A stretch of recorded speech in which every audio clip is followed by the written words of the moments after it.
বর্তমান ত্রিপুরা রাজ্যের কোন মন্ত্রী কতটুকু পড়াশোনা করেছেন আসুন জেনে নিই তাদের বিষয়ে। বিকাশ দেববর্মা 1989 সালে মাধ্যমিক পাশ করেন, অর্থাৎ তার শিক্ষাগত যোগ্যতা 10th পাস।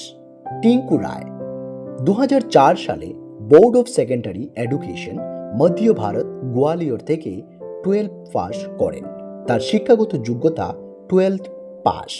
শুক্লাচরণ নোয়াথিয়া তিনি 2008 সালে সিবিএসই বোর্ড থেকে 12 পাস করেন, অর্থাৎ তার শিক্ষাগত যোগ্যতা 12th pass.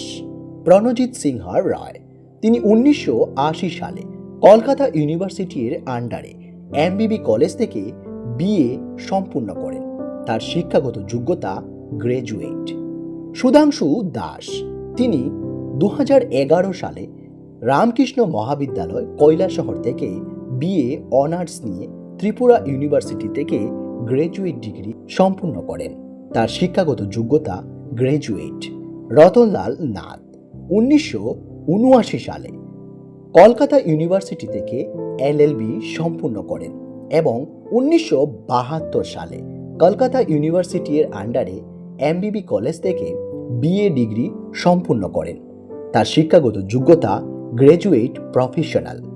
Sushant Chowdhury bachelor in business administration BBA 2003 সালে গৌহাটি ইউনিভার্সিটি থেকেই সম্পূর্ণ করেন, তারপর ডিপ্লোমা ইন ইনফরমেশন টেকনোলজি 2004 সালে সিকিম মণিপুর ইউনিভার্সিটি থেকেই সম্পূর্ণ করেন, তার শিক্ষাগত যোগ্যতা graduate professional. Doctor Manik Saha master of dental surgery from KGMC Lucknow university 1995 সালে সম্পূর্ণ করেন, তার শিক্ষাগত যোগ্যতা পোস্ট গ্র্যাজুয়েট। শান্তনা চাকমা তিনি master in social work from ignore Agartala West Tripura 2016 সালে সম্পূর্ণ করেন, পোস্ট গ্র্যাজুয়েট, তার শিক্ষাগত যোগ্যতা পোস্ট গ্র্যাজুয়েট। অনিমেষ দেববর্মা তিনি কম্পিউটার সায়েন্সে বিটেক ডিগ্রি অর্জন করেন।